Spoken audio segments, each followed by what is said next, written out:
Echas la moneda, o enciendes la consola, o coges el móvil. Inicias partida, o la continúas, o te introduces en un continuo que no puede decirse que sea como tal una partida. Estás solo, o estás acompañada, o estás rodeada. Das golpes, lees mucho texto, te sobrecitas con colores y efectos de sonido, te emocionas con una imagen dramática, te sobrecoge un crescendo en la música que rodea la narración. En todos los casos hay una constante. Participas activamente, eres un agente, estás implicado, de maneras que van incluso más allá de lo meramente recreativo, en un entorno en que participan la vista, el oído, la coordinación, la estrategia. Hace ya algunas generaciones que los videojuegos son ocio y negocio para muchas personas. Su desarrollo no solo tecnológico, sino también intelectual, y su presencia prácticamente ubicua. Esta complejidad nos ha animado a dedicarles una sesión en la que pretendemos, con dos nuevas personas invitadas, destilar filosofía de entre las múltiples facetas que nos presentan. Y como siempre, contamos con Aurora, con Gerardo y conmigo mismo. Vamos a ello. Hola. Hola, ¿qué tal? ¿Cómo estamos? Pues muchas gracias, César, por la introducción. Hoy, para tocar este tema, contamos con dos personas con una reconocida trayectoria en el trabajo y en la reflexión sobre los videojuegos. Se trata de Esther Sánchez González y de Pablo García de los Salmones. Bienvenidos, muchas gracias por aceptar la invitación y por compartir este tiempo con nosotros. Voy a presentar brevemente a nuestros invitados. En un primer momento, Esther Sánchez González es doctoranda en filosofía por la UNED, con una investigación sobre el videojuego como extensión de la existencia, habiendo investigado también la filosofía existencialista o el transhumanismo, entre otros temas. Trabaja como gestora de proyectos para la consultora Mindset, especializada en la transformación digital, a lo cual añade su actividad, entre otras, como colaboradora articulista en Colectivo Filopóiesis y en Filosofía en la Red, así como su participación en charlas y entrevistas sobre filosofía en general o sobre los videojuegos en particular. Por su parte, Pablo García de los Salmones es programador de videojuegos. Ha trabajado como jefe de equipo de programación para la empresa Miru Studio en proyectos relacionados con la realidad virtual. Actualmente está dirigiendo y coordinando Game Dev Cantabria, una asociación de desarrolladores de videojuegos de extensión autonómica. De formación académica es ingeniero informático con un máster en diseño, desarrollo y comercialización de los videojuegos. Además, es estudiante de psicología en la UNED, rama del conocimiento que incorpora, junto con otros varios intereses, para enriquecer la experiencia de juego en las creaciones en las que trabaja. De nuevo, muchas gracias por estar aquí con nosotros y bienvenidos. Y sí, bueno, hola Esther, hola Pablo, muchísimas gracias de nuevo por concedernos esta posibilidad de dialogar con vosotros sobre un tema tan pujante. Y bueno, quería hacer una pregunta que quizás es muy preliminar, excesivamente, aunque sea para empezar, y es que también, dada la enorme relevancia que tiene hoy la industria del videojuego, así como su importancia y la importancia de su cultura en los grupos humanos, resulta quizás un poco curioso que para personas como yo, o quizás para algunos oyentes, no se alcanza a ver nítidamente la verdadera dimensión del fenómeno. Así que para añadir un poco de nitidez sobre esto, ¿cómo diríais, en breves rasgos, que se podría definirse un videojuego? ¿En qué consiste la realidad del videojuego? ¿Sería más bien un producto cultural, una obra artística, un medio de expresión, una actividad entre otras? En definitiva, ¿cómo entendéis vosotros en general los videojuegos? ¿Quién quiere empezar? Pues si os parece bien, puedo empezar yo mismo. En primer lugar, muchas gracias. Buenas tardes por haberme invitado, por tenerme aquí. Es un gusto. Yo, respondiendo a tu pregunta, probablemente sea la respuesta más esperada, pero diría que un videojuego es muchas cosas a la vez. en tanto que sí es una obra cultural, pero lo podemos enfocar desde distintos puntos de vista en cuanto a productos, si queremos hablar del mercado, de los videojuegos, o en cuanto a obra artística, si queremos hacer como un análisis más cultural de lo que tratan los videojuegos o como medio de expresión. O sea que realmente puede ser un poco todas estas cosas según cómo lo enfoques, y es todavía más difícil definir lo que es un videojuego en sí mismo, porque a medida que se han ido creando nuevos videojuegos se ha ido alterando bastante la definición de lo que es un videojuego. Por lo menos en mi opinión, al principio un videojuego era algo mucho más fácil de definir como algo que jugabas en tu ordenador y que tenía un principio y un final y se jugaba con el teclado y el ratón, pero a medida que se han ido creando, pues eso, nuevos formatos de juego, nuevas formas de expresar en un videojuego, se han ido eliminando algunas de estas cosas, cambiando otras. Hoy en día puedes jugar a un videojuego en la televisión, en el móvil, con mandos, con reconocimiento gestual, de 1000 maneras. Entonces, es mucho más difícil definir lo que es un videojuego a día de hoy. Pero yo diría que, desde luego, si hay una cosa que caracteriza a un videojuego es la interacción. Si hay alguna cosa que caracteriza y que diferencia al medio del videojuego de otros medios de expresión y culturales, es la interacción que hay entre la obra y la persona que la juega, que la disfruta. Muchísimas gracias por la respuesta. Vamos, resulta fascinante hasta eso, como la propia definición de videojuego casi que se resiste, ¿no? a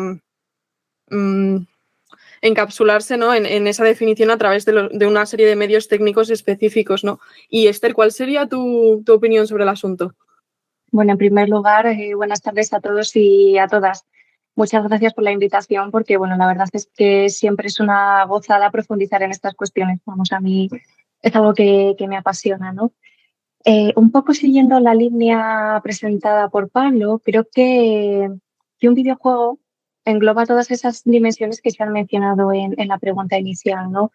Y estoy segura de que esto es porque el videojuego es una herramienta que permite al ser humano extender su existencia a la virtualidad, ¿no? A ese plano digital, con todo lo que ello conlleva. Es decir, al final es mucho más que una herramienta para ocupar esos ratos libres, ¿no? El tiempo de ocio. Creo que también es más que una mera interacción, ¿no?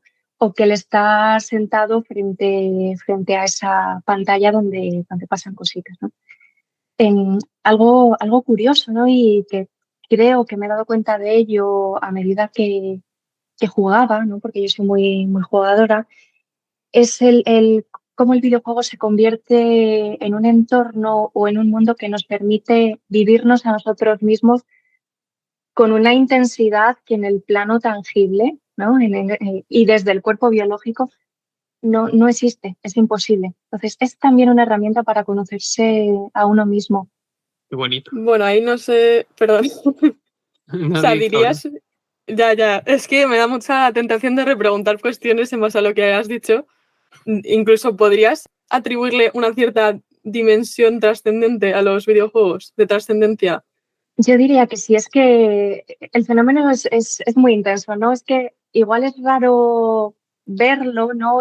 O imaginárselo si no se ha jugado, pero realmente es que uno no se sienta frente a una pantalla. Lo que está haciendo es acercarse a una ventana que está abierta y que te está diciendo que saltes al otro lado, ¿no? Y empiezas a experimentar, a vivir, a conocerte, porque, bueno, profundizas, entras en historias que en este plano son imposibles, no va a pasar. Claro, y entonces empiezas a conocer aspectos de ti mismo que de otro modo lo descubrirías. Y esto va mucho más allá. Es decir, no es algo que pasa dentro de la pantalla, es que te lo traes de vuelta, ¿no? Y eso trasciende. Súper interesante. Muy bien, pues muchas gracias, Esther.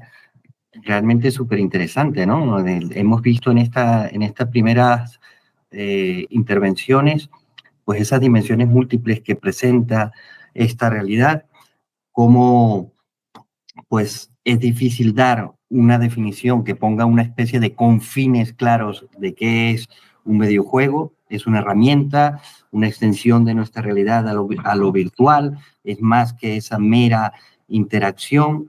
Y esta última parte, que de alguna forma también en torno a estos videojuegos vamos ampliando o vamos extendiendo nuestro propio mundo y nos permite conocer y al tiempo conocernos. Eso me parece que es muy interesante y de alguna forma está ligado con esta pregunta que quería hacerles, ¿no? Hay un libro famoso o muy conocido de Alessandro Baricco, este filósofo, pero que ha triunfado en el campo de la literatura en Italia, que se llama Gamer, y hace una suerte de historia o de recopilación de, pues realmente, una cierta corta historia de muchos de los avances de la tecnología en el campo de los teléfonos móviles, en el campo de también los ordenadores y también en esto de los videojuegos, ¿no? Y es muy curioso porque él incluso dice que hemos mudado el gesto, del gesto de estar inclinados en la máquina de pinball, ahora estamos de alguna forma solo en el dispositivo móvil que llevamos en la mano, ¿no? Y la pregunta sería, ¿cuáles diríais que han sido los hitos más remarcables de la historia de los videojuegos? Los desarrollos o sucesos que hayan supuesto un salto, un cambio cualitativo significativo, si podemos identificar en ese recorrido fases, etapas o ciclos en ese desplegarse, por así decir, de estos videojuegos. Adelante quien quiera, con naturalidad Pues, podemos parece, intervenir. Esther, me ánimo. lanzo yo a la piscina a ver qué sale de aquí. Bueno, yo creo que identifico 3 hitos, ¿no? O como 3 momentos clave en la historia del videojuego. El primero, desde luego, es el inicio, ¿no? Como no podría ser de otro modo, y es el cómo una herramienta, algo que empieza a emerger en un ámbito puramente académico, porque esto nació en universidades y en laboratorios, termina saltando, ¿no? al público general. Cómo pasamos del laboratorio a encontrarnos una máquina recreativa, ¿no? en el comedor, en la cafetería de la universidad, ¿no? La gente empieza a jugar en las primeras máquinas recreativas. Estas máquinas poquito a poco empiezan a generar mucho dinero, ¿no? El beneficio económico es algo en lo que estos investigadores se fijan y empiezan a poblar, pues, los espacios, ¿no? públicos de la sociedad en general. ¿Qué pasa? Pues que llega un momento que esto se convierte en una herramienta también doméstica, llega a las casas, ¿no? Tenemos por ahí la consola Atari, que llega al mercado pues con algunos de esos juegos que se podían jugar en las máquinas recreativas. Creo que ahí tenemos 2 hitos fundamentales, ¿no? El salto del mundo más científico al público en general, el cómo la maquinita llega a las casas, ¿no? Es algo que ya podemos tener. Y el tercer hito, que es más reciente, creo que viene con la nueva generación de consolas y sobre todo con un tipo muy concreto de videojuego, que son los videojuegos en los que nosotros, como jugadores, podemos tomar decisiones activas. Es decir, nosotros con el mando o con el teclado podemos decidir qué es lo que queremos hacer. Podemos tomar un camino u otro. Y es que además, según lo que hagamos, hay unas consecuencias que tenemos que pensar. Y ahí es cuando uno se da cuenta de que realmente está metido dentro de la pantalla, ¿no? Que están pasando cosas. Y es que además se aprende, porque todo esto, como decía antes, te lo traes de vuelta al plano tangible. Yo, la verdad es que no había pensado en... O sea, cuando has empezado a hablar de los primeros pasos del videojuego, sí que iba como en la línea de lo que estaba yo pensando al principio, porque igual yo iba a pecar un poco de centrarme en la parte más industrial del videojuego. Y te iba a contestar, Gerardo, que la mayoría de los hitos que yo podría definir van un poco de la mano de los avances tecnológicos del videojuego. Que al final, como que cada nueva generación de consolas, como fue, por ejemplo, el paso de las 2 dimensiones a las 3 dimensiones, que fue como un gran cambio a la hora de cómo se desarrollaban videojuegos y de cómo el público percibía lo que podía llegar a ser un videojuego. Ese fue un granito. Después, en la siguiente generación, cuando Sony saca la PlayStation 2, y esto pasa en España, por ejemplo, tiene un gran impacto, quiero decir, pero también ocurre a nivel mundial, como que empieza a llegar a una masa de gente muchísimo más grande de la que estaba llegando hasta entonces el fenómeno de tener una videoconsola en casa. Más adelante estaba pensando, por ejemplo, en el boom del videojuego independiente que hubo quizá a principios de la década de 2010, por ejemplo, diría, que salen juegos como Fez, como Braid, Super Meat Boy, Journey, y el hecho de que, si no estoy confundido, Journey fuera el primer videojuego independiente que se lleva algunos de los premios a mejor juego del año más reconocidos de la industria. Pero después has hablado, Esther, de que ese último hito sería como este tipo de juegos que hacen como que te puedas quizá proyectar más en los entornos en los que estás jugando, si no he entendido mal. Y he cambiado un poco de parecer en cuanto a lo que estaba marcando los hitos del desarrollo. Y también he estado pensando en los cambios que han definido más que la industria, el discurso alrededor de la industria, como los cambios en la monetización y cómo se desarrollan juegos que están centrados en fomentar de cierto modo la adicción de la gente a jugar, o en cómo que los juegos multijugador salieran de los cibercafés y se instauraran en las casas de la gente y todo el mundo empezara a jugar online y se generasen como esos mundos conectados por encima del mundo físico en los que la gente creaba sus comunidades. Como que a medida que ha ido avanzando el tiempo, quizá la definición de etapas en la historia del videojuego se dejaba de centrar en lo técnico y se empezaba a centrar más en lo cultural o en lo humano. Realmente yo creo que las dos respuestas se complementan, ¿no? Si bien Esther marcó unos hitos que queda muy claro, ¿no? Del inicio de esta herramienta y luego el que se haga doméstica al salto a las consolas actuales, pues evidentemente que eso va en función también del desarrollo tecnológico, va en función también de la monetarización, va en función también de lo que demande el uso, ¿no?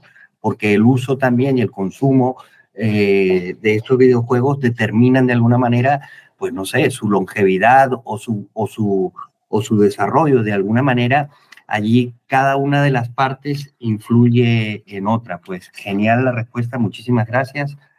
Totalmente, sí, sí. Y de hecho pensaba, como desembocadura a este despliegue histórico que, como dice Gerardo, ha estado, o yo también lo he entendido, muy bien complementado en vuestra respuesta, ¿cuál diríais que es la situación actual de los videojuegos? Tanto en lo que respecta a los propios videojuegos como a la comunidad de jugadores. Por ejemplo, en alusión a lo que decía Pablo de estos mundos, estas comunidades por encima de la cotidianidad, si se quiere. ¿Diríais en ese sentido que estamos ya en una nueva fase o en una etapa de transición hacia una nueva fase? Yo te diría que estamos en una etapa de consolidación, quizá de cambio entre fases o de no tener claro qué es lo que está por venir. Yo creo que ahora mismo hay muchas cosas ocurriendo a la vez en el videojuego, culturalmente y a nivel industria también. Muchas plataformas, muchos modelos de negocio distintos, muchísimo producto saliendo al mercado y quizá no tanto ya por el videojuego como ente cultural, sino por las mecánicas económicas a las que está sujeto. Estamos en un punto en el que mucha empresa está echando a mucho trabajador a la calle, mucho juego muy bueno está saliendo al mercado y no está teniendo ningún tipo de visibilidad. Está habiendo mucho encontronazo entre distintas comunidades de personas que juegan videojuegos en la esfera de lo político y sobre qué contenidos son o no son políticos y qué tipo de contenido político se incluyen en los videojuegos. Y si no consideramos toda esta amalgama de cosas que están ocurriendo a la vez como una nueva fase, yo diría que estamos en un periodo como de consolidación y de ver hacia dónde vamos a ir a partir de ahora. Pero puede que sea un periodo de consolidación activa, quiero decir, no estamos a verlas venir, por así decirlo. Estamos en un momento en el que tenemos que ser nosotros, como consumidores, como trabajadores, o como académicos, o desde el ámbito en el que sea, los que vayamos orientando un poco hacia donde queremos cada uno que vaya al videojuego, creo. Yo la verdad es que esto no lo tengo tan claro, ¿no? Como en el caso de las preguntas anteriores. Bueno, en primera instancia sí que me iba a decantar muy rápidamente por decir que estamos claramente en una nueva fase, ¿no? Que ya hemos pasado todo ese periodo de transición. Pero claro, ahora escuchando a Pablo no lo tengo tan claro. O si sigo pensando que estamos en una nueva fase, desde luego es una fase un tanto caótica. ¿Por qué digo esto? Pues porque parece que de la noche a la mañana hemos pasado de un extremo a otro. Bueno, al final los que hemos crecido en los 90 y de la mano de los videojuegos, sabemos lo que pasaba en los 90 con los videojuegos, ¿no? La demonización era una constante. Era raro jugar y, bueno, más en mi caso, cuando eras chica, bueno, es que aquello de jugar era un horror, ¿no? Hemos pasado eso de la demonización, que además fue algo que, bueno, pues que plagaba, ¿no? Las noticias, la televisión, sobre todo a raíz del caso del chico este de la katana, ¿no? Estaba en boca de todos. Y ahora hemos llegado a un momento en el que veo que es casi una aceptación que llega a ser un poco grosera, ¿no? Porque ¿cómo se puede llegar de una cosa a la otra sin haber pasado por un proceso de reflexión? Porque todo el proceso de reflexión nos lo hemos dejado fuera de la ecuación. Y desde luego también nos hemos dejado fuera de la ecuación todo lo que tiene que ver con las éticas responsables. Ahora parece que esto interesa y que está en boca de todos, pero desde otra perspectiva, por la cantidad por el beneficio económico que está generando. Es que es tremendo. Ha cambiado todo de una manera brutal. La consideración del fenómeno en sí, el cómo se ve a los jugadores, incluso cómo nos relacionamos, ¿no? dentro de los videojuegos o en torno a los videojuegos. Pues sí, parece que hay turbulencia. Bueno, sí, en línea también con lo que comentaba Esther, ¿no? Esta cuestión de cómo nos relacionamos. También habéis hablado de los cibercafés de antaño, de cómo posteriormente cada persona va pudiendo jugar con más gente en su casa. Es decir, volviendo a la cuestión de los grupos humanos, quizás podría ser interesante conocer si concebís algo particular en el modo en el que las personas se relacionan con los videojuegos y también entre ellas mismas en los videojuegos. Es decir, todas las personas lo hacen igual, habría subgrupos, sectores que pudieran identificarse. ¿Percibís algún cambio sustancial con respecto al mundo que no es de los videojuegos? Y bueno, estas cuestiones, así siendo un poco más técnica, quizás podrían ser también interesantes para conocer en un plano filosófico si en el mundo del videojuego hay un cambio en la antropología, porque, por ejemplo, y pensando en una dimensión antropológica y a la espera de no dar ninguna impresión de demonización, podríamos pensarnos si en el videojuego a lo mejor cambia incluso la propia relación con la muerte, ¿no? En el sentido de que no se percibe algo como algo terrible, sino algo que incluso puede ser lúdico. Así que, bueno, en suma, recapitulando todas estas preguntas, espero no haberme pasado, si percibís que hay un cambio en este modo en el que los humanos se relacionan en el mundo del videojuego. Y Esther, si quieres empezar tú.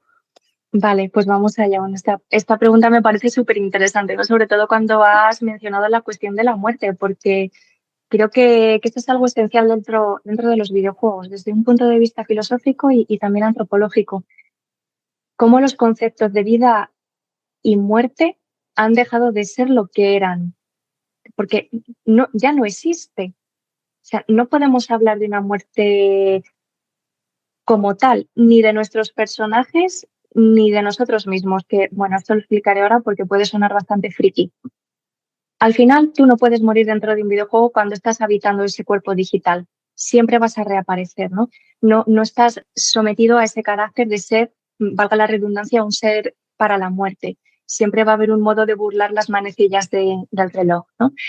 Eso cuando estamos con el muñequito, como me gusta decir. Pero claro, ¿qué pasa con nosotros?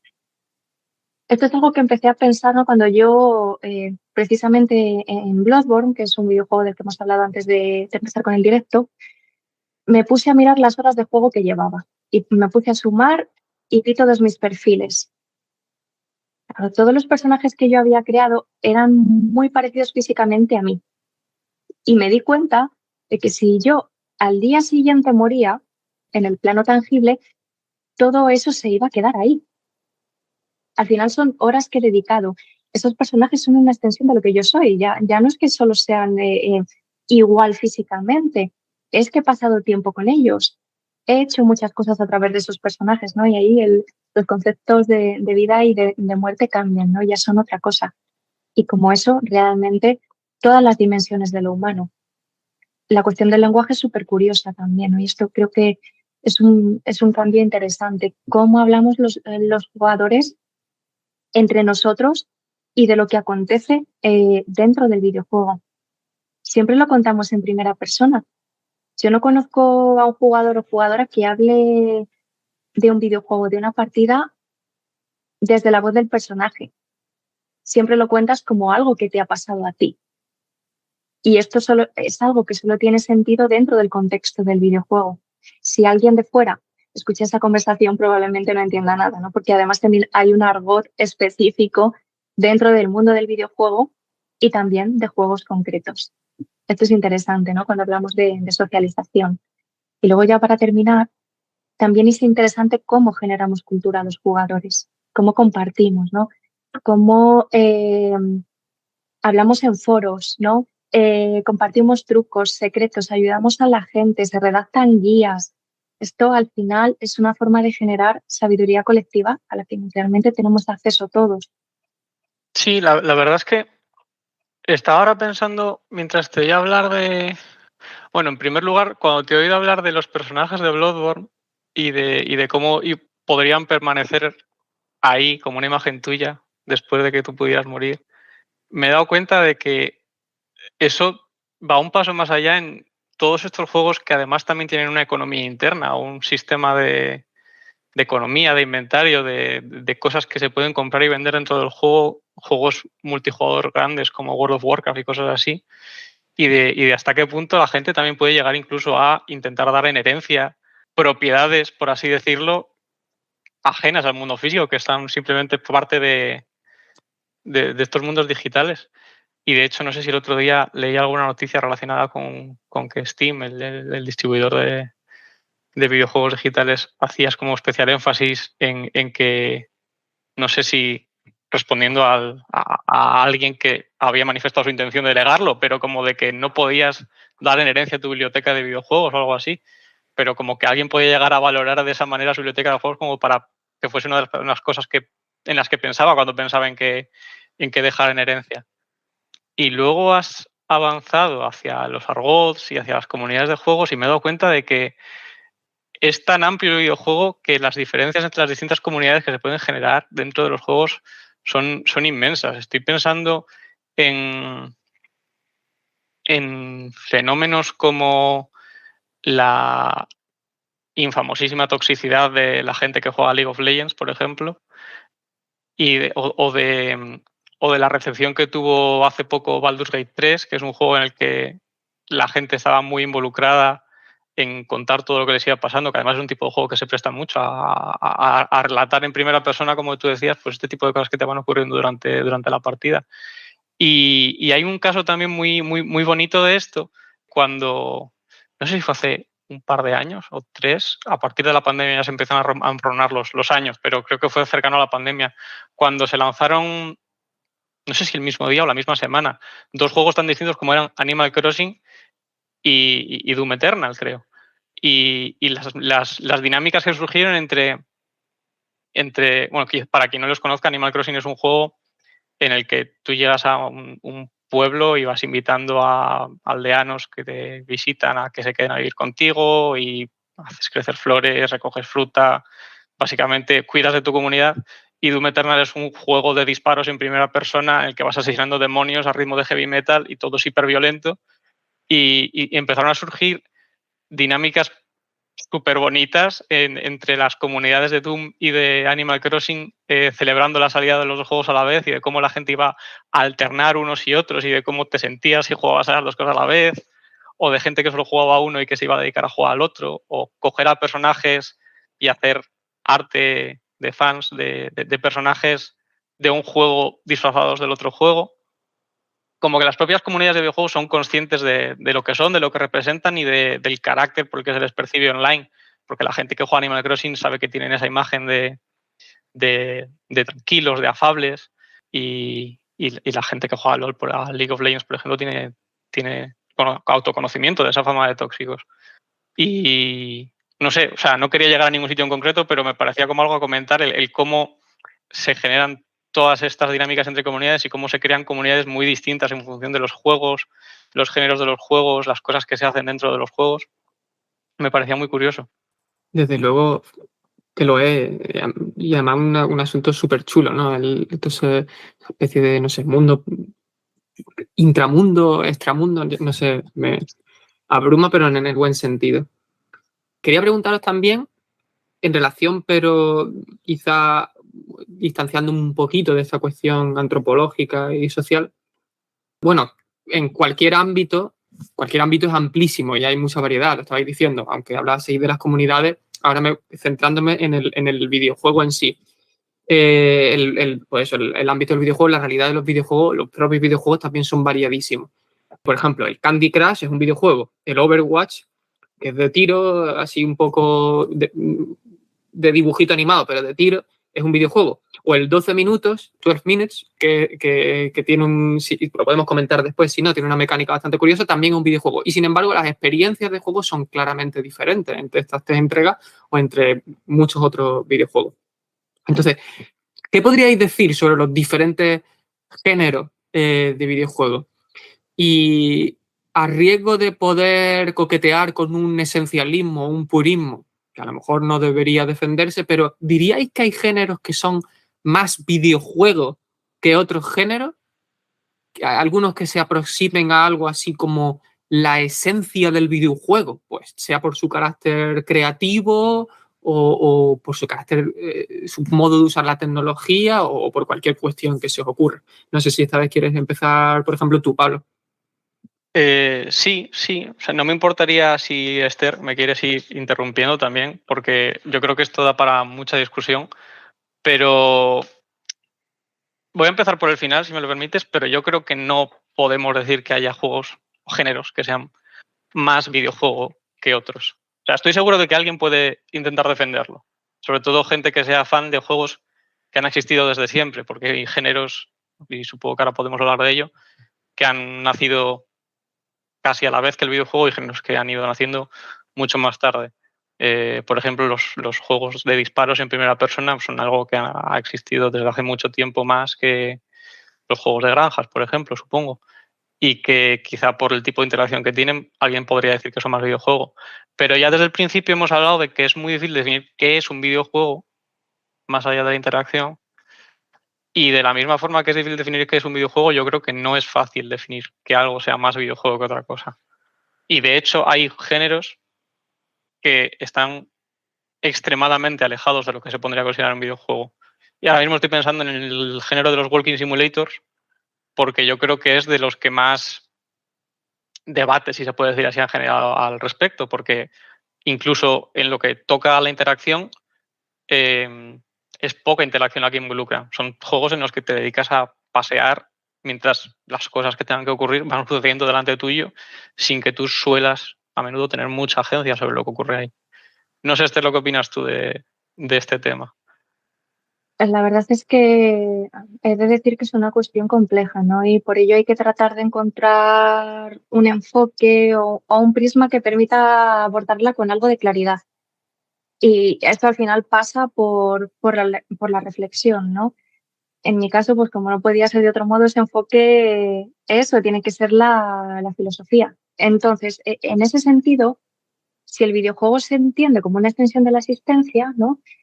Entonces creo que sí que podemos hablar de lo que es y lo que no es un videojuego, ¿no? Y aquí la primera cuestión fundamental para mí, para el poder hablar de qué es un videojuego, es la capacidad de inmersión que tenemos los jugadores, ¿no? Que ese videojuego sea capaz de hacerme sentir que estoy dentro de ese mundo y que no hay una diferencia clara entre el plano tangible y la virtualidad, ¿no? Entre esa fisicalidad y la virtualidad. Para mí, eso es un videojuego. Además, sí, me invita a experimentar historias, momentos, ¿no? Circunstancias que difícilmente voy a poder encontrar en la fisicalidad, pero me van a poner a prueba, me van a poner en jaque, esto cobra aún mayor relevancia, ¿no? Eso es un videojuego para mí. En ese sentido, pues a lo mejor me parece hasta raro pensar en Candy Crush como videojuego, ¿no? el ponerle esa palabra o un título en el que solo pues pegas tiros, ¿no? O te enfrentas 5 contra 5 como en el LOL. Claro, ahí yo es que no me siento dentro. Ujú. Que sea, que no hay una entiendo capacidad que... de inmersión. Perdona, no quería interrumpirte. No, ya. Te iba a preguntar que entiendo que no tienes en cuenta el género al decidir si algo es más o menos videojuego, ¿no? El género entendido, bueno, no sé si hay más formas de definir el género en cuanto a videojuegos, pero yo creo que al final el género de un videojuego lo definen un poco los recursos estéticos del juego al crearlo, o narrativos, que no sé si entraría dentro de lo que sería estética o no, pero la posición de las cámaras, el tipo de mecánicas que tienes a la hora de jugar al juego es lo que van definiendo los géneros, yo creo. Y no sé si desde tu punto de vista, desde la filosofía, hay otra forma de definir los géneros o esta es una forma propia de definirlos o no habría por qué utilizar géneros en ninguno de los casos, que este también es otro tema del que se puede hablar bastante y que yo creo que es interesante también ver cómo los géneros encorsetan el crear nuevas cosas. Pues esto también es complejo, Pablo. Yo creo que los géneros, el género en este caso no juega un papel tan importante, ¿no? Porque es tan fácil sentirse dentro de la historia en Bloodborne, ¿no?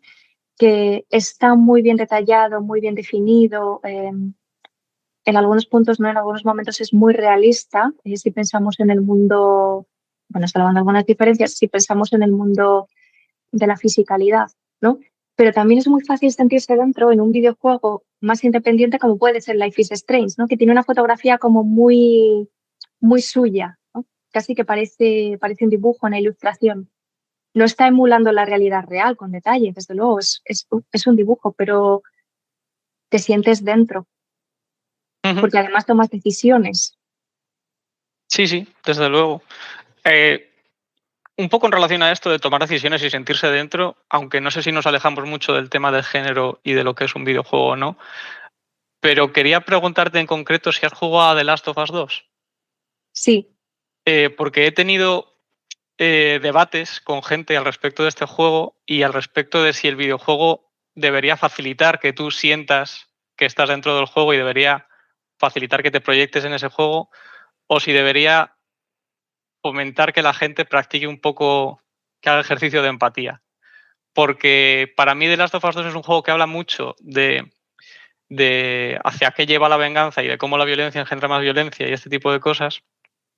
Y me gusta mucho cómo obliga a la gente a hacer cosas que en lo más esperable es que no quieran hacer, porque hay episodios bastante violentos y gráficos en el juego.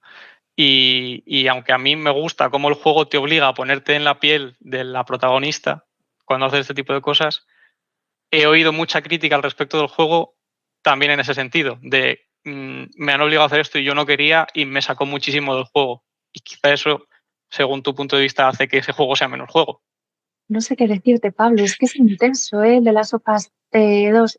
Es muy incómodo porque, claro, la persona, bueno, la protagonista, ¿no? Con la que ya has generado empatía en el primer juego, parece pues que estás a favor, ¿no? Que entiendes sus decisiones, que desde luego lo habrías hecho como ella, pero cuando te empiezas como que te empiezas a despegar, ¿no? De Ellie, cuando te toca experimentar desde la otra protagonista, ¿no? Y a mí esto me generó una incomodidad tremenda que creo que me metió más en el juego, ¿no? Pero claro, porque a mí me gusta eso, también con la literatura, con el cine, me gusta sentirme incómoda, ¿no?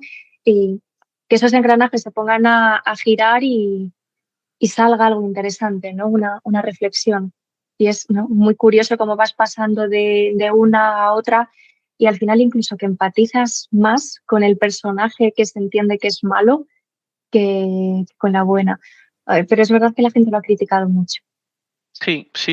Y de hecho, el hecho de estar, o sea, el estar cambiando entre protagonistas la dificultad para ponerte uno en el lugar de la otra, yo creo que es lo que más ha hecho que la gente que lo ha criticado lo critique. Y me estaba haciendo pensar ahora si al final el que es más o menos videojuego o mejor o peor videojuego también depende un poco de la persona que lo juegue, porque si al final depende de ti y de la capacidad que tengas para empatizar con personajes que no te caen bien o de la facilidad que tengas para proyectarte en gente que hace cosas que tú no quieres hacer, el que tú te creas más o menos el estar dentro de un nuevo juego y utilizamos ese baremo para saber si ese juego está cumpliendo con su papel como juego al meterte en su mundo o no, al final depende todo no del propio juego, sino de la persona que lo juega y que recibe el mensaje. Desde luego, sí. Y que no todo el mundo quiere estar incómodo, ¿no? Al final, el rato de juego es un rato de ocio y, pues, desde luego eso no te tiene por qué satisfacer, ¿no? Uh-huh.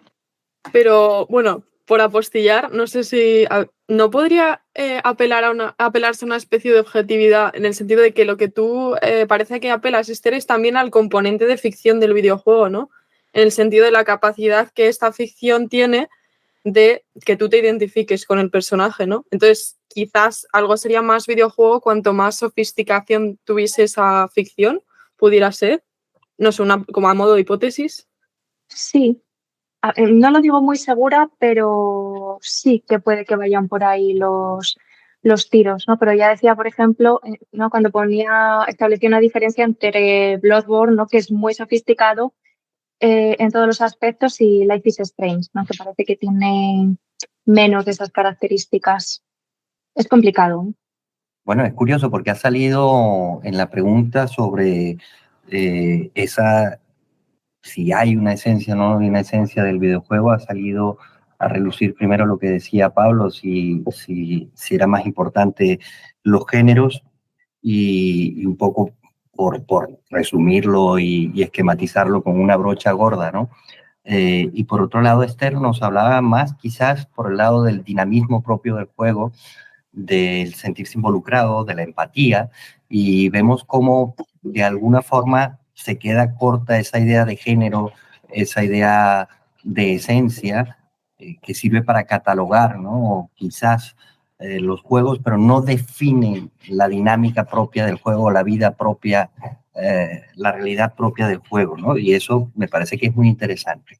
De alguna forma, con esto que ha salido aquí, de alguna forma en relación también con las preguntas anteriores, con ese desarrollo histórico y algunas cosas que han salido, sería interesante también poder comentar libremente y hacer hincapié en aquello que ustedes puedan considerar más interesante, cómo en esta extensión de la existencia, cómo en esta imbricación de nuestro mundo existencial que se ve ampliado en este mundo virtual y nos deja instalados en unas posibilidades más amplias, cómo se entrecruzan realmente estos videojuegos con otras cuestiones de la vida humana, ¿no? Porque decíamos que cómo influía en ese desarrollo histórico muchos aspectos o muchas dimensiones de lo real, y entonces, por ejemplo, cómo impacta la esfera económica y son impactados por ellas, que ya eso salió de alguna manera en nuestra temática, cómo están presentes de alguna manera o hay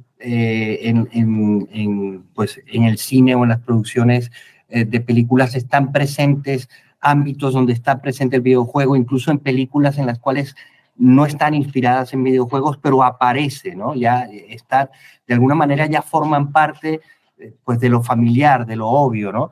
Cómo inspiran en la creación de literatura, en la creación artística, incluso que ha salido ahora al hablar de la empatía, al hablar de algunos personajes, y cómo puede estar incluso cercano a cuestiones éticas, que Esther también antes hizo alguna referencia a ello, cómo reflejan o influyen incluso en cuestiones sociales, ¿no?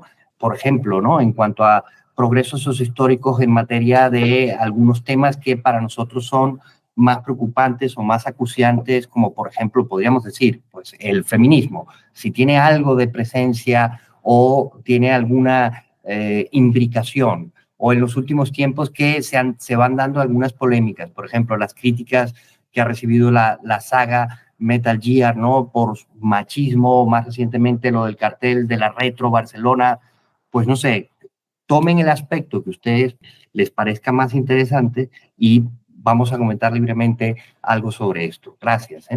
Esther, si quieres tú primero, que antes empezó Pablo, gracias. Vale. Yo sobre todo me centro el foco de atención en la cuestión de la ética, pero también en lo que tiene que ver o lo que está relacionado con el cuerpo biológico, ¿no? Son como dos pilares fundamentales para mí cuando analizo el videojuego. Voy a empezar por la parte de la ética, que creo que puede ser más sencilla, ¿no? que las cuestiones relacionadas con la biología. Cuando uno pasa muchos años jugando a videojuegos, ¿no? y relacionándose con la gente dentro de este plano, llega a darse cuenta de que los videojuegos hacen las veces, ¿no? como de un espejo que es capaz de reflejar esa cara oculta de nosotros mismos que no vemos. Y esto a mí empezó a preocuparme, porque me daba cuenta de que dentro de estos entornos, que son totalmente permisivos porque no hay consecuencias punitivas, realmente no hay castigos, uno dentro de un videojuego puede hacer lo que desea hacer porque no hay una policía digital, no va a pasar absolutamente nada. Entonces, claro, uno empieza a plantearse diversas cuestiones al ver cómo actúan los jugadores, ¿no? Hasta llegar a preguntarse qué ocurriría si el plano de la fisicalidad también fuera un plano permisivo. Es decir, ¿qué sería de este mundo en el que vivimos si no hubiese normas, si no hubiese leyes, etcétera? Porque nos damos cuenta de que la ética al final no es algo reflexionado, como pasa con otras tantas cosas, ¿no? Es como que la ética es eso que me dice lo que está bien, porque está bien, y lo que está mal, porque está mal. Y ya está, pero no hay un proceso reflexivo. Lo entendemos así muchas veces, ¿no? Bueno, pues ya está. ¿Está bien o está mal? Pero no lo pensamos. Y claro, viendo cómo nos desarrollamos en ese mundo, ¿no? Cómo proyectamos, uno se preocupa. Por otra parte, también encuentra una herramienta súper interesante para analizarnos tanto a nivel individual como a nivel social, qué es lo que estamos haciendo dentro de los juegos, cómo nos relacionamos con la gente, ¿no? Cómo tomamos decisiones, qué es lo que aprendemos. Y esto puede ser muy interesante, ¿no? Porque muchos aprendizajes nos los llevamos al plano tangible. Esto por una parte, creo que hay que observar lo que estamos haciendo y desde luego también controlar, ¿no? Cuando los jugadores son menores de edad, que es como que todo vale, ¿no? Entran a estos mundos que además hoy son mundos que se conectan con otros, porque el juego es online y ahí pasa un poco de todo, ¿no? Entonces es interesante entender que el videojuego también puede ser un espejo, ¿no? En el que se refleja ese alter ego que no solemos ver.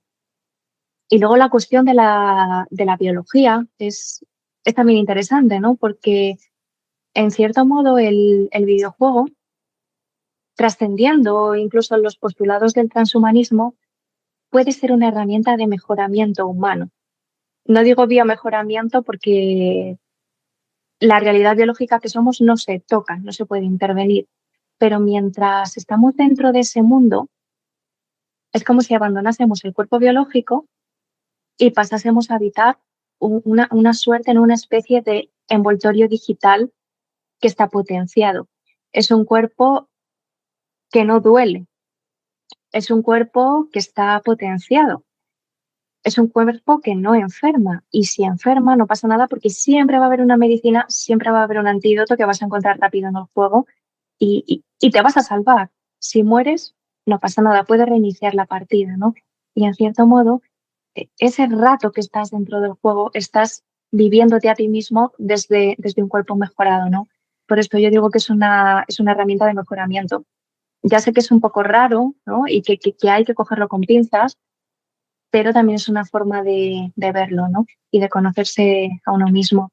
Tengo curiosidad por, o sea, cuando hablas de esto de esta potencial mejora, de lo que somos fuera del juego, hablamos también, pues, en términos de aprendizaje, de aprender cosas a través del juego que luego mejoran, pues, tu rendimiento, tu adaptación en general al medio fuera del juego, o también estamos hablando o quizá no también, sino en lugar de que juegos en los que el transhumanismo sea como algo más explícito puedan facilitar la aceptación del transhumanismo a nivel físico, quiero decir.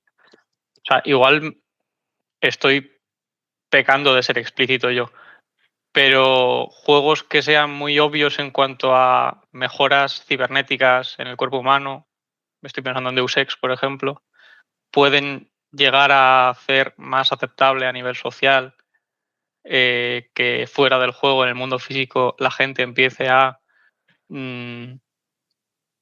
aceptar con más facilidad este tipo de mejoras en la gente de su alrededor. O igual esto es un poco caer en la de los juegos violentos hacen que la gente sea más violenta en el mundo real o este tipo de cosas, que es algo en lo que yo tampoco tengo una opinión muy clara y no tengo del todo claro que esto sea verdad. Pues creo que aunque que sería lo deseable, ¿no? Porque yo buena parte de mis días me considero transhumanista, creo que este tipo de historias no generan al final ese impacto en la sociedad porque siempre se suelen abordar como desde un enfoque un tanto negativo, siempre apelando a ese ser humano puro, ¿no? A la naturaleza humana. Creo que no, que de momento son ficciones que parten de un enfoque un tanto negativo. Y luego lo que comentabas al principio de la cuestión del aprendizaje, pues yo sí que creo que se pueden aprender muchas cosas interesantes para la cotidianidad, ¿no? Que somos en el plano tangible. Por ejemplo, a tomar decisiones de una forma más racional, aunque evidentemente no siempre podemos tomar decisiones racionales, es imposible, no somos máquinas, pero sí podemos tratar de mejorar ese proceso, ¿no? Al final, cuando uno se acostumbra a jugar este tipo de juegos, se da cuenta del impacto de las consecuencias, ¿no? De lo que hace, de sus acciones. Y a mí al menos, en esto ya hablo a título personal, sí que me ha enseñado a tomar decisiones de otra manera. Al final, cuando lo experimentas en un marco controlado, ¿no? Casi, pues eso, un experimento, puedes ver todo lo negativo, no todo lo perjudicial que puede surgir de lo que haces, ¿no? De esas acciones llevadas a cabo. Y como es un entorno controlado, no pasa nada. Pero claro, luego en el plano tangible lo piensas de otra manera. Creo Y que de eso es hecho un aprendizaje interesante. Disculpa. Me iba a decir que de hecho hay todo un campo de la industria del videojuego orientada al aprendizaje, lo que se suelen llamar serious games, y también hay juegos como persuasivos o no sé si en inglés tiene un nombre explícito o también se engloba dentro de los serious games, pero que más que a educar tienden a orientar la opinión social en ciertos temas. Lo que pasa es que no sé cuánto de investigado hay al respecto de esto porque tengo la sensación de que es muy difícil controlar todas las variables que intervienen en que alguien aprenda a través de un videojuego y a qué personas les haces jugar y qué es lo que evalúas a través del juego y de qué maneras el juego lo intenta enseñar. Pero sí que más allá de los juegos enfocados en enseñar cosas, yo mismo creo que he aprendido cosas de crío, de chaval, que otras personas de mi edad que no jugaban videojuegos no aprendieron, aunque sean las cosas más estúpidas del mundo. Pero que en la historia de un juego se mencione tal continente o tal país o tal animal o cualquier otra cosa y también luego depende de que uno tenga una personalidad más curiosa o más pasiva respecto a este tipo de cosas que no conoce. Pero como que jugar a cualquier tipo de juego te hace exponerte a historias y a conocimiento con el que no estás familiarizado y es un poco como esta zona de aproximación para el aprendizaje social en la que estás más o menos, como que te suenan las cosas y gracias a estar expuesto a ellas empiezas a entenderlas y aprenderlas o a poder investigar sobre ellas. Yo veo mucho potencial en el videojuego a este respecto. Al principio, cuando hemos formulado las primeras preguntas de este tema, hablábamos de otros aspectos de la vida también, como el mundo económico, el feminismo y todas estas cosas. Y en cuanto a este otro tipo de cosas, yo creo que el videojuego no hace nada al respecto que no sea particular del videojuego. O sea, creo que el videojuego no es ajeno al resto del mundo, mejor dicho, no creo que el videojuego tenga nada especial a través de lo que se relacione con el resto del mundo que no tengan el cine, la literatura o cualquier otro medio de expresión. Y al final el modelo capitalista atraviesa al videojuego de la misma manera que atraviesa al cine. Y si hay particularidades, pues serán pocas y seguro que nos podemos detener a hablar de ellas. Pero no le afecta, no queda a salvo de ello, ni le afecta de ninguna manera especial. Y en cuestiones sociales como el feminismo, pero también podríamos hablar de derechos del colectivo LGTB o bueno, de 1000 cosas más que tengan que ver con derechos humanos.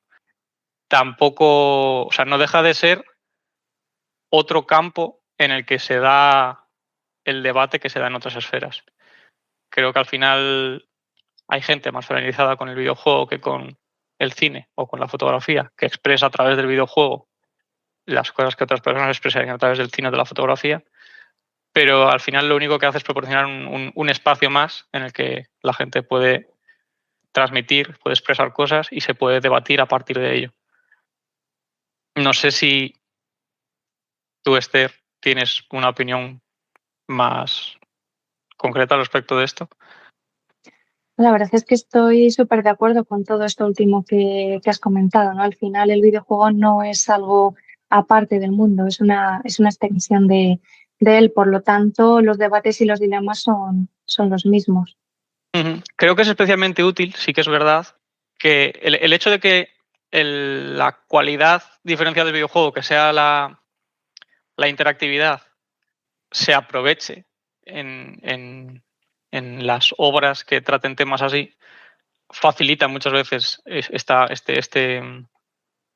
el ponerse en el lugar del otro o en hacer cosas que no te gustaría hacer o en ser partícipe de historias de las que no suele ser partícipe, porque sí que creo que esa sí que es una particularidad del videojuego que puede ayudar a hacer que ciertos mensajes, ciertas cosas calen mejor en las personas que juegan que otros medios. Pero de la misma manera, también igual que hablábamos con The Last of Us antes y de cómo hay gente que puede no querer pasar por esa experiencia, también eres más susceptible de que alguien que está leyendo un libro en el que se da una visión favorable de personas transgénero, por ejemplo, siga leyendo e intente ignorar ese tema, aunque de fondo le vaya entrando, y que si tiene que jugar a un juego que va del mismo tema, lo tenga tan sencillo como cerrar el juego y pasar del tema porque no quiere tener que involucrarse más de lo que se involucraría leyendo un libro sobre lo mismo. Pero yo creo que en general las ventajas pesan más que los inconvenientes en este tipo de aspectos, que es algo que se puede aprovechar mucho, la interactividad en el videojuego.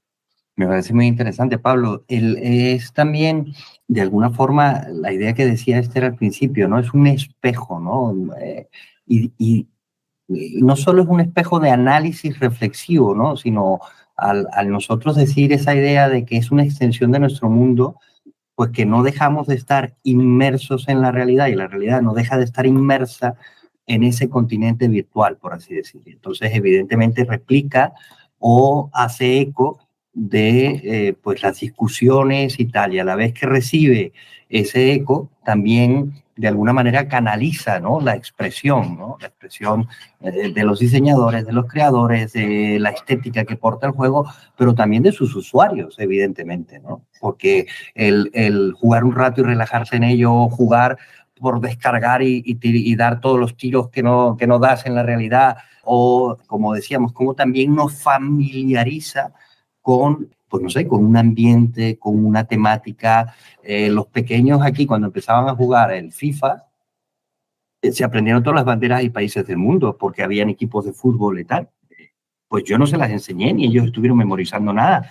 Era algo que simplemente absorbieron de una manera pues de familiaridad, ¿no? Como si fuera un proceso de ósmosis, vamos, ¿no? Uh-huh. Y como eso, depende de la ambientación en donde se dé el juego, aprendes pues de aviones, de armas, de barcos, de pues, mundos de fantasía, y que realmente es una herramienta en la cual te sumerges, ¿no? Te sumerges. Y entonces, claro, creo que allí guarda más potencialidades, y esta es mi opinión, evidentemente, para el desarrollo, aunque claro, como todas las cosas humanas, pues pueden tener esa ambivalencia, ¿no? De ser, pues, bien empleadas o mal empleadas, por así decirlo, ¿no? Tienen esa ambigüedad, pero me parece que es todo una extensión de nuestra realidad que lo hace pues maravilloso, ¿no? Maravilloso. Aparte, va de la mano con ese gusto, ¿no? Sí, con el gusto, el placer. Y entonces, claro, de alguna manera no hay que hacer, por así decir, como un esfuerzo introductorio, bueno, acostumbrarse al juego o al mando o a lo que fuese, ¿no? Pero es como muy connatural ya a nosotros, y eso yo creo que es una ventaja tremenda. Bien, muchísimas gracias por la respuesta. No sé si quieren subrayar algo, corregirme o señalar alguna herejía de lo que he dicho. Si quieren, pues pueden apostillar cualquier cosa, ¿no? Bien, bueno. Bueno, Aurora. pues sí. No, que para ir cerrando y ya a la luz de todo, y es una lástima porque la verdad que han salido unas cuestiones. Y bueno, para cerrar teníamos la siguiente pregunta, pero es verdad que, bueno, a la luz de todo lo que hemos aprendido, no sé si es algo muy personal.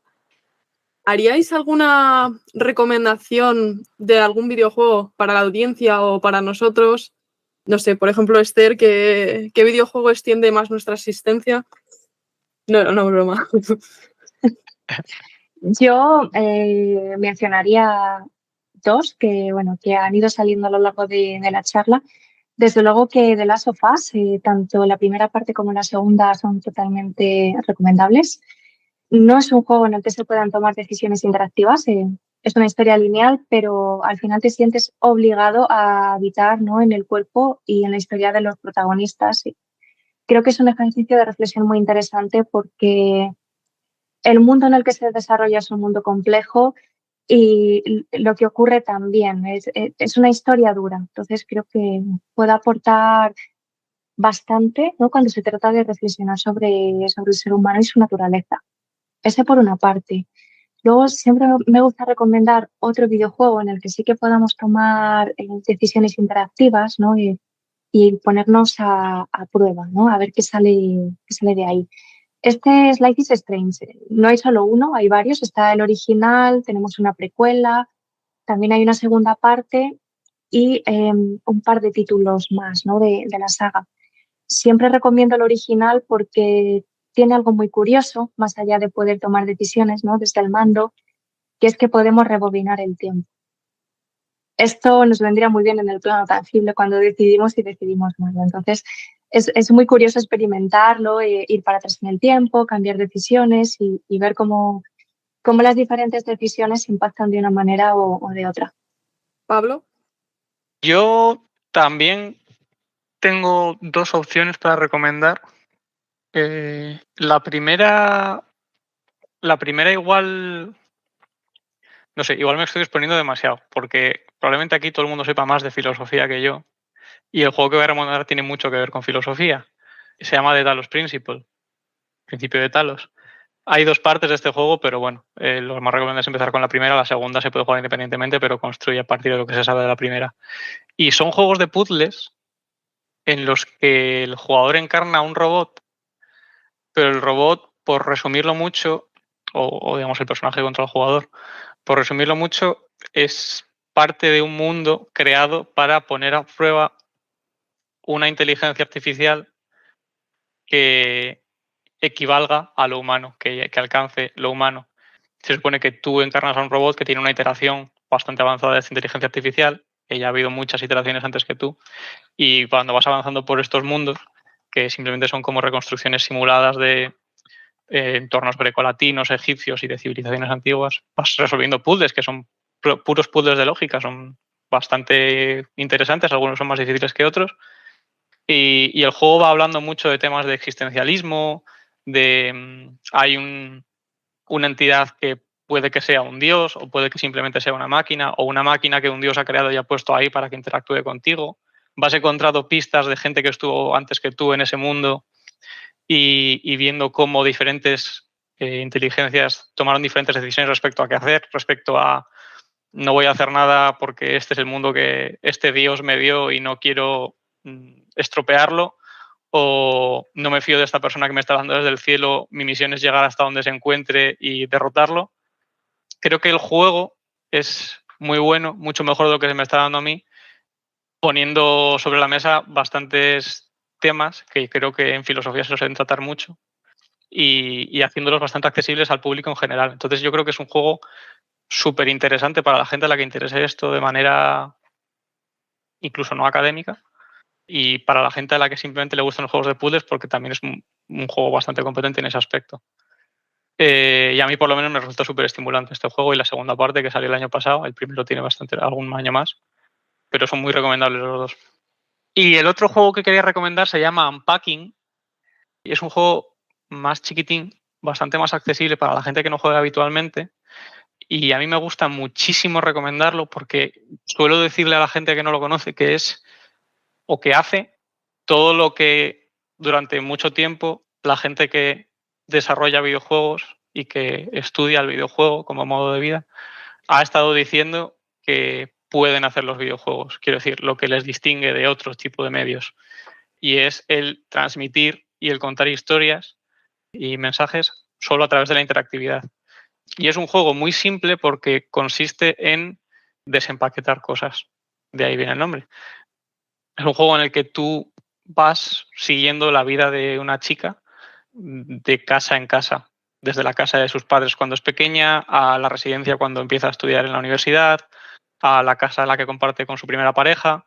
Y en todas estas fases lo único que haces es empaquetar sus cosas o desempaquetar sus cosas. Y las vas colocando y el jugador tiene mucha libertad en cuanto a...